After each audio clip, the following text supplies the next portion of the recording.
Hey everyone, just to give you all a real quick reminder, if you haven't heard already, I'm going to be attending MoonTech, which is a conference held in Estonia. If you guys want to find some more information on it, there's a link down below in the description, but I'm really excited to speak at it because it has less of a focus on ICOs and more on the broader term of blockchain and cryptocurrencies. I'll even be giving a speech on how I think cryptocurrencies are uplifting emerging markets. Hope to see you there at the conference. What's going on, everyone? My name is Nicholas Merton here at DataDash, and today is November 14th of 2018. Well, folks, I hope you all are having a wonderful day wherever you are. Today, it is time for yet another daily update here on the DataDash channel. Today, we've got a lot of different exciting things to discuss, as always. First, we're going to be taking a look at market valuations, as well as doing some technical analysis on the market leaders. But outside of this as well, I want to review a wide range of important topics. I want to spend some time to talk about a key indicator that I think a lot of people aren't watching on crypto that could be signaling that the markets are shifting tones for the longer term. And along with that as well, I want to spend some time to talk about Christine Lagarde, who is the head of the IMF, talking about seeing a future for cryptocurrencies. But there's a catch. And along with that as well, we'll be taking a look at how OPEC recently announced a potential 1.4 million barrel production cut in oil, and along with that as well, talk about overall equity markets and the current tone at the moment. So we've got lots of things to discuss. Let's not push it off any longer and dive right into the updates. So taking a look across the board on crypto, we can see that not only over the past 7 days have things been dropping as Bitcoin is slowly grinded lower. Now on exchanges like Bitfinex, the rate is a little bit more flat. But again, guys, I'd recommend you look at the broader sense of the market at Coinbase, on Binance, a lot of the other exchanges out there. The reason you'll see a premium for Bitcoin in this case is on Bitfinex specifically is because right now, fiat withdrawals are very expensive, and you actually pay almost half the fee from what I know in regards to, as we talked about, there's been some issues with the withdrawing on Bitfinex, but you actually pay a lower fee. Therefore, people are going to pay a premium for Bitcoin in that case to get it off exchange. It's much faster. It's, in that case, much cheaper. So because of that, they're paying that premium. But across the board, Bitcoin has not only been declining slowly over the past few days back to that long-term support line, which we'll take a look at in just a bit, but altcoins have followed. So over the past 24 hours, you've got Chainlink and a few players just holding by a thread. However, at the moment, there's a sea of red across the board. Nothing again too crazy, nothing that we haven't seen, but obviously coming in to meet the recent small sell-off that we've seen in Bitcoin of around 1 to 2% here that we saw over the past few hours. So let's go ahead here. Let's go ahead and take a look at market valuations. Markets have still been pushing sideways, still holding above 200 billion, which is really all we need to see. Volatility still extremely low for cryptocurrency markets in the sense of its history. So again, this isn't something to be extremely fearful of. We haven't dropped below 6,000. In fact, if we hold at the lows today, we will have continued the trend that we've been holding up for the past few months, where we've been making higher lows. And along with that as well, it's exactly on the line which we were hoping it would hit. So we'll take a look again on this side of TA. However, market dominance obviously rising up for Bitcoin here as Ethereum, Bitcoin Cash, and Ripple and a few of the other altcoins start to give up a tad bit of their market dominance compared to Bitcoin. So obviously well expected, but in the sense of the broader term, again, we want to see that this is going to be continuously making lower lows on Bitcoin dominance. And if anything, if it's going to push up towards relatively higher levels, not getting past something like 55%, which we saw over here, getting a double top, much like we saw over here in the past on Bitcoin dominance at 60%. So we'd want to see something like that if we're hopeful for something to happen later this month or in early December or maybe possibly in early 2019. So let's go ahead here. I want to go ahead and focus in real quick on just how price has been going along just fine. I'm going to actually get off Bitfinex here. It always chooses that as the first exchange, as you guys have heard me mention a million times. But as we take a look here, we can see that price is bouncing right off this line that we needed it to today. And if we take a look down on the 15-minute, we can see buyers are coming back in at these levels. And really, it wasn't that much volume, guys, and we can see here on Coinbase alone, it's only 565 Bitcoin. Across the board, you can look at a few different exchanges, a few thousand Bitcoin being traded across the board, probably not even double digits. So it's nothing too concerning. Most of, again, the liquidity is on leveraged exchanges trading over the base market, and the base market just doesn't have any trade volume, and the order book is thin. So that's why you get these kind of price drops. But it's also why you still haven't seen Bitcoin go below 6,000, because people are buying at higher levels each time. So that's a really good confidence indicator. And again, we talked back a few days ago when we got the rejection at the 50 and 100 day. I was talking about how it'd be very likely that we get this. And more than anything, we want to see it hold this line. And it's nice. We've gotten that. We've now really had pretty much 4 or 5 times in the past where this line is held, and it's making higher lows each time on the support line. So that's really good to see. You need to see this for market reversals every time you get more confidence building. And I want to kind of prove that today by talking about something that I think a lot of people aren't looking at, and that is the leverage positions for long and shorts. We get a lot of intel from this indicator, really seeing the amount of contracts being traded on the long and short side.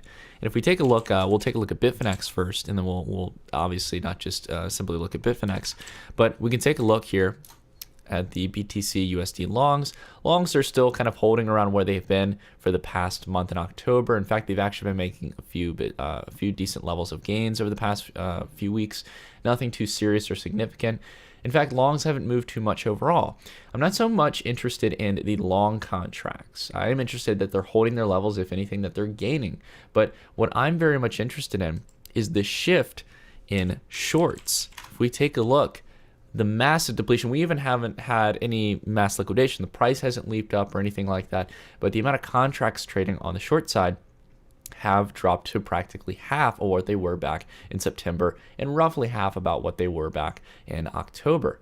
So this is really, really exciting to see here, the fact that shorts are getting less confident in the market, and it isn't even caused simply through liquidation.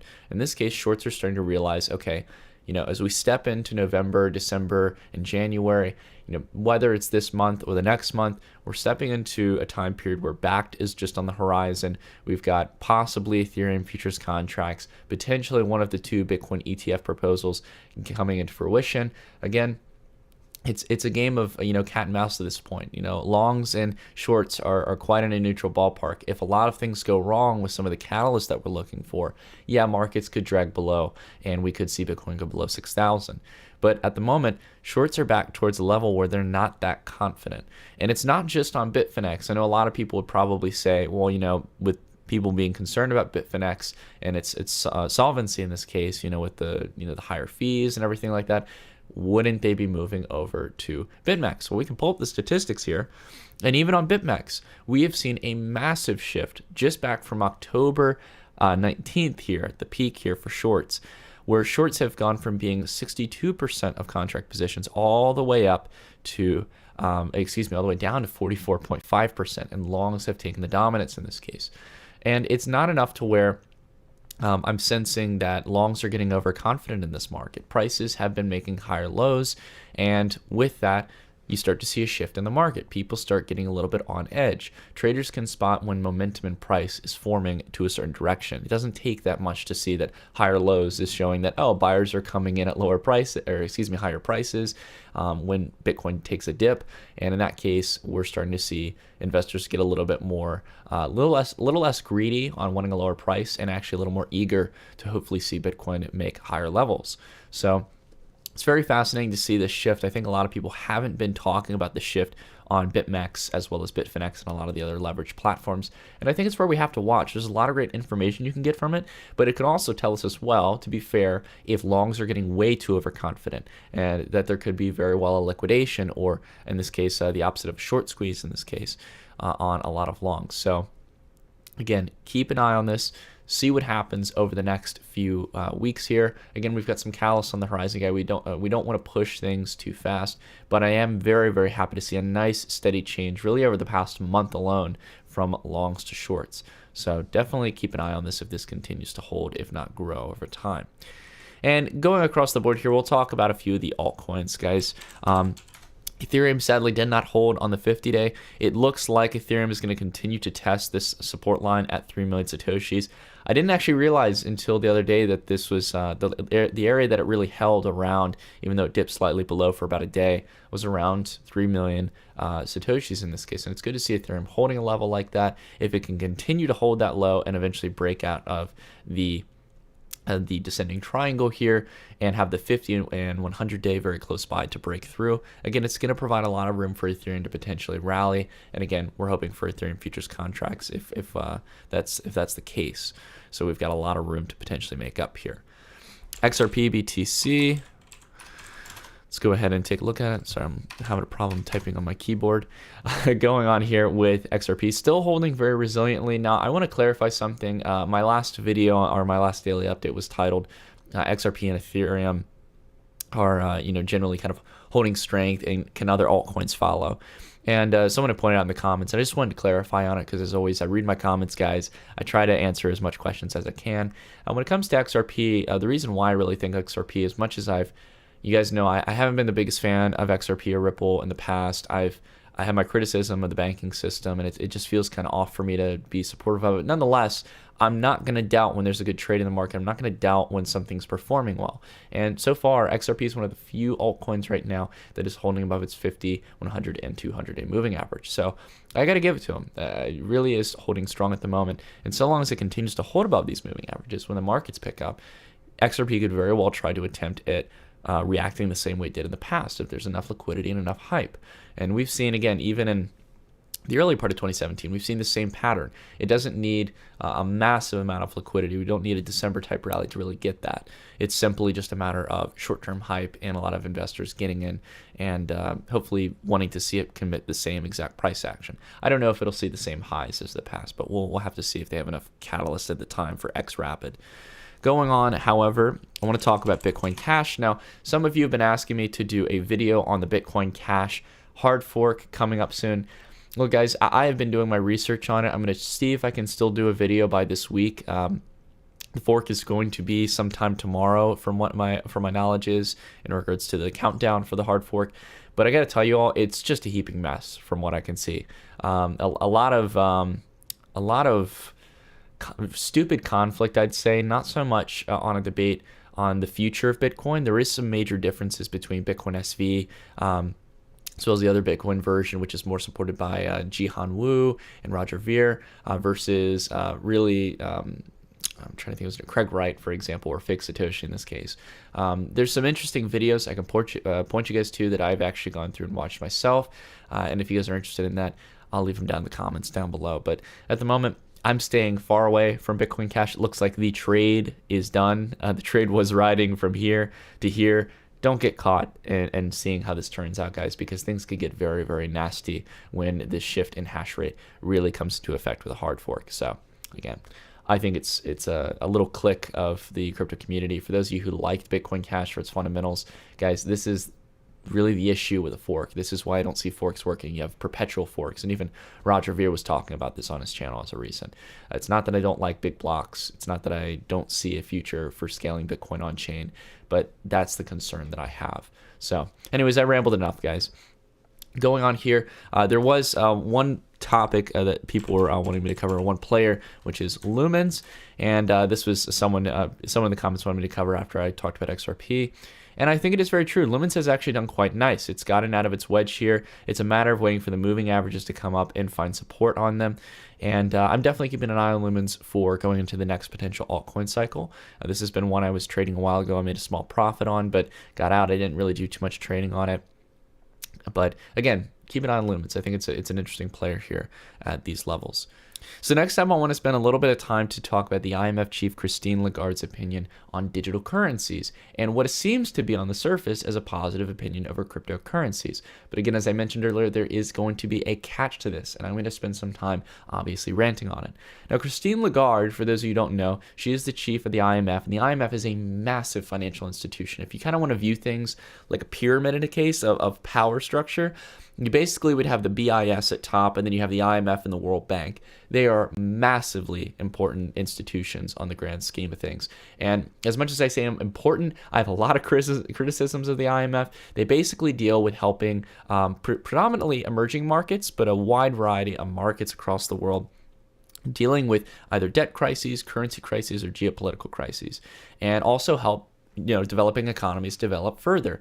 But the problem is a lot of the things that I don't have the time to rant on about. I want to focus more on generally what's going on here with Christine Lagarde and the IMF. Now, here's the quote that came from her speech in the Singapore FinTech Festival this past Wednesday. Lagarde said, "I believe we should consider the possibility to issue digital currency. There may be a role for the state to supply money to the digital economy." And this is really where the catch comes in, guys. We've seen that the IMF has actually, as an organization, been quite positive to cryptocurrencies, comparative to the BIS, comparative to central banks across the world. The IMF has actually been probably one of the more positive institutions. However, you have to understand the key part of this quote here, the role of the state to supply money to the digital economy. And this is kind of an oxymoron, or it's kind of ironic in a case. It goes against the original principles of what a cryptocurrency is. Christine is standing for the idea that the state or a central bank should create cryptocurrency, otherwise known as central bank digital currencies or central bank cryptocurrencies. This has been in talk for a long time. This was a proposal submitted all the way back during, before all the mania back in 2015. The BIS, again, head financial institution in the world, had a written proposal about creating a central bank cryptocurrency. And the thing about it is it's just kind of ironic because it completely defeats the purpose of a cryptocurrency. There is not going to be any stark differences between the digital currency that a central bank could create today or a commercial bank could create, that's say the US dollar or the euro, versus a central bank cryptocurrency. It just has crypto in the name and might utilize blockchain to store information. But you'll even see throughout this the criticisms that Lagarde has over cryptocurrencies is really the fact that they're trying to go through and create a more stable value, try to be quicker and provide cheaper settlement.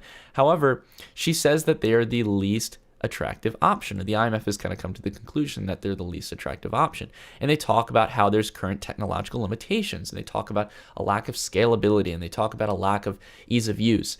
And then they go on to say, well, the central bank could do this even better. I would bet they can't. But along with that as well, the only way that they would achieve those means or those goals for creating a more easy to use cryptocurrency is simply due to the fact that the central bank is not going to have it decentralized. It is going to be centrally controlled. There's always going to be a backdoor to block transactions, to freeze accounts, to remove individuals from participating, censoring transactions. And along with that as well, I can assure you, they're going to make sure they have not only absolute control over that cryptocurrency, but the supply of that cryptocurrency to inflate the currency, whether they want to or not, to raise interest rates over that cryptocurrency. And this is where you start going back down to the same exact system. You can't just add crypto to the name and act like it's going to be different. And I think this is literally what central banks are going to try to pull going into 2020 and beyond, when cryptocurrencies have their window to replace traditional currencies with the mixture of currency crisis and debt crisis we're going to have going into the next decade. They are going to try to sell us this. I can tell you all, I'm going to scream to the hills. This is no different than the traditional system by any means. It doesn't matter if they're using any cool new technology. It is the exact same thing so long as they have central control. It completely kills the actual value that cryptocurrencies add. So, in this case, this is the last quote from Lagarde. She said, "This setup would be good for users, bad for criminals, and better for the state relative to cash. Of course, challenges remain. My goal at this point is to encourage exploration." It's good to see that she wants to explore things, but again, this point is going towards, the same old arguments: anti-money laundering, terrorist financing controls. Guys, this is so small on the grand scheme of things. This is something that has always happened. The central bank will not be able to stop this. They will always try to find some boogeyman to justify full control. And I wish the best to Christine Lagarde in her efforts to hopefully build something that's optimal for the world. But I don't think the central banks are going to provide it. And more than anything, I really don't trust the IMF and the banking institutions of the world who have continuously screwed people over, whether it be in the world of commercial banking or in the world of institutional regulators, such as the IMF and the World Bank and the BIS. I do not believe they're capable of doing this. So I'm going to stop my rant and rally there. I hope you guys agree with what I said. And if you want to make a comment back, whether you support it or don't, leave a comment down below, guys, as always. But I got to say again, I think there's a reason they're optimistic on it. I think the IMF wants to lead on the charge for cryptocurrencies. That's the only thing I could see out of this, out of most organizations. Alrighty, so let's go ahead and talk about oil rallying. Most oil stocks are massively up this morning, and it's actually a big reason why the S&P 500 as well as the Dow Jones and a few other key indexes are actually quite neutral at the moment. It's due to the fact that OPEC has announced they will do whatever it takes to hopefully bring up the price of oil in this case. So oil had a nice spike over the past few hours. In this case, we've heard announcements that the IMF may cut around 1.4 million barrels on production. So this is really, really good to hear. The problem here is that there's two things. Sorry, guys, burp there. Two things. One, OPEC is not always very transparent. They'll say, they'll do whatever it takes, and they tend not to really cut oil production as much as they claim they're cutting it. And second off as well, at this time, they're doing this or announcing that they're going to do this even as we have Russia and a variety of different nations actually committing to producing more over the coming months. And the thing about OPEC nations is that they can still make a buck. They can still make a profit at very, very low levels comparative to most of the world. If you took a look at the last pullback in oil back in 2015 was really the bloody year for oil investors. As the price dwindled, you saw Russia cutting production, you saw the United States cutting production. OPEC always is really the last man standing. And they have the cash from previous years and just the amount of wealth that they've piled up to sustain lower profit margins and even to take a loss in some cases. So that's why OPEC holds such a weight here. To see that OPEC is committing to potentially cutting a large amount of production definitely shows that across the market there might be an oversaturation of supply and a global slowdown, no growth in demand in this case. And this has been something that I think has been clear for a while. Oil is probably not going to reach back up to its highs of $100, $150 like we saw back in 2007 and 2008. And the reason why is because you've got a lot of major shifts. We're not seeing as much global growth as we've seen over the past few decades. Along with that as well, as people make a shift over the next few decades from fossil fuel vehicles over to electric vehicles, that demand starts to dry up some of the oil consumption as well. And I think you've just got a general shift over time where the expectations for growth and demand are not going to be there. Nonetheless, I do think commodities markets are still the best bet over the next year, in my opinion. But at the same time, I want to see some serious cuts at first. I need to see what I saw back in 2016, where the price is much lower. And along with that, there have been massive production cuts from all participating countries. So in this case, very interesting to watch, guys, as we go into the next year. But I want to spend some time to talk about equities to wrap up the video. Equities right now are signaling that they want to come to revisit their lows. If you take a look at all major 3 indices, the NASDAQ, if you take a look at the S&P 500, if you take a look at the Dow Jones, oops, oh my gosh, sorry, it's just DJ. I always type in A for some reason. Oh, it's because the ETF, DIA is the ETF for the Dow Jones. But anyways, in this case, we can see that they're rolling back over and they want to come down to the lows. If you get the Dow Jones below its 200-day, that is going to signal some serious worries for the market. You can even take a look at the Russell 2000. Same exact case, had a lowering double top in this case, and you can see here obviously that the price is rolling back down. Russell is a lot of small cap companies, so I'd be keeping an eye on this in the NASDAQ. I'm interested in playing a rebound trade if this breaks below and really has a nice flash sale. But at the moment, I'm not touching it, guys. Equities need to come down to some key support levels that we've discussed in previous videos. With the Russell 2000, I think it's going to come back down to 1,300, which is another 200-point drop on the Russell.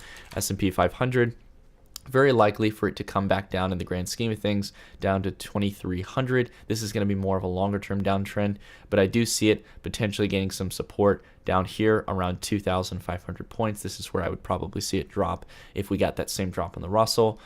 Going on to the NASDAQ, I believe the NASDAQ needs to probably come back down again, closing out a lot of its 2017, 2018 gains, come back down to a much more reasonable level like 6,500, some big even levels, closing below the previous lows. And I'd say for the Dow Jones, I want to see the Dow Jones hopefully come back down to the support line around the $23,000 point range.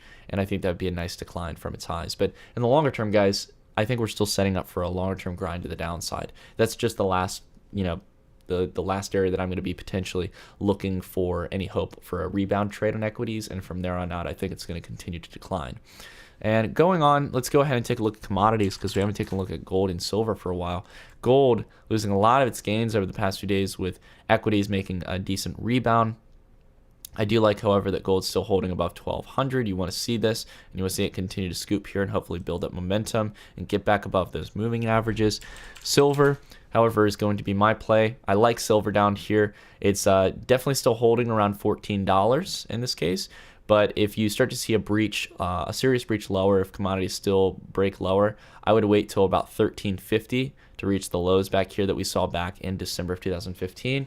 You might be able to pick up silver a decent amount cheaper than where it is now. And last but not least, we're going to take a look at URA for uranium markets. URA got right back into the wedge. It's still playing in the technical pattern, but I think it's going to come back down one last time. Again, we're getting tighter and tighter to the wedge, guys. I have not traded URA yet. I know some people out there have entered into URA. I'm glad you guys have built positions in whatever you believe is best. I'm waiting for URA to break out of the line, and I'd love to get it somewhere in this price range right here.